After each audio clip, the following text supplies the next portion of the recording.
Bonjour tout le monde. Donc, on continue avec la vue globale et cette fois-ci, on va voir les muscles. Donc, les muscles de la région glutéale sont à la fois des extenseurs, des abducteurs et des rotateurs de la hanche. Et en plus de leur action, sur la cuisse, le bassin étant fixe, ces muscles contrôlent les mouvements du bassin liés à la fonction du membre inférieur et sont soit autant d'appui lors de la marche, soit autant de suspension. Donc, ces muscles-là, il n'y a pas agi. Si on prend un point fixe au niveau du bassin, c'est cuisse qui va bouger. Mais si on prend un point fixe au niveau de cuisse, c'est bassin qui va bouger.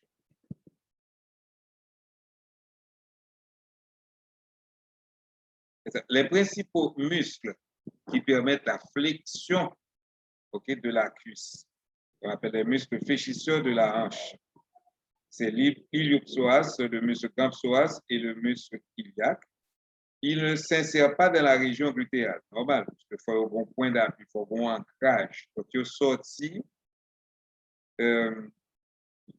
sortis de l'abdomen, ils vont passer sous le ligament inguinal et venir s'insérer sur le petit trochanter. Et ce sont donc les muscles qui permettent la flexion de la cuisse. Et si le point fixe est au niveau du fémur, ces muscles-là vont aider à la flexion du tronc. Maintenant, au niveau de la cuisse, de la vue globale, au niveau de la cuisse, le fémur, la cuisse est divisée en 3 compartiments. Un compartiment antérieur, un compartiment postérieur et un compartiment médial. Le compartiment musculaire médial, on va retrouver les adducteurs de la hanche. L'antérieur, on va retrouver les extenseurs du genou et postérieur, les fléchisseurs du genou. La plupart des muscles du compartiment médial vont donc agir au niveau de la hanche. Les muscles du compartiment postérieur, ils vont agir comme des extenseurs de la hanche et comme des fléchisseurs du genou parce qu'ils s'insèrent à la fois sur l'os coxal et la jambe. C'est pour ça qu'on les appelle les ischio-jambiers. Les muscles du compartiment postérieur lui-même, les muscles du compartiment antérieur, comme le quadriceps fémoral, sont essentiellement extenseurs du genou. Maintenant, au niveau de la jambe, nous avons aussi 3 compartiments. Un compartiment latéral, un compartiment antérieur et un compartiment postérieur. Les muscles du compartiment latéral, qu'on appelle encore, puisqu'ils sont près de la fibula, les muscles fibulaires. Ce sont des éverseurs du pied, donc ça porte la plante des pieds, du pied en dehors. Les muscles du compartiment antérieur, ils agissent comme, ils font la flexion dorsale du pied et ils étendent les orteils.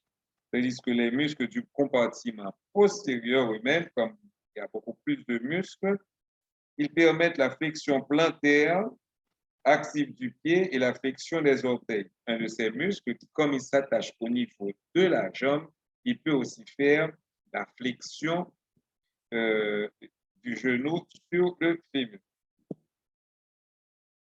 Au niveau de ces loges, on va trouver des muscles qui vont justement fournir des supports dynamiques aux arches du pied. Vous songez, vous voyez que le pied a des plate, des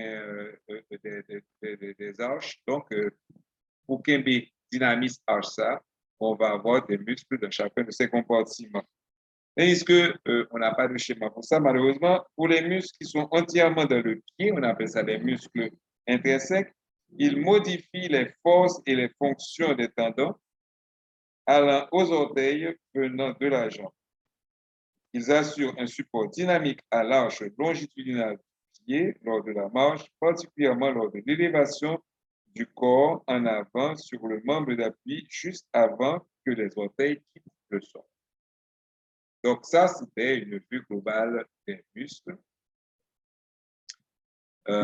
Des muscles du membre inférieur, et le prochain chapitre aura rapport avec les autres régions. Au revoir et à la prochaine vidéo.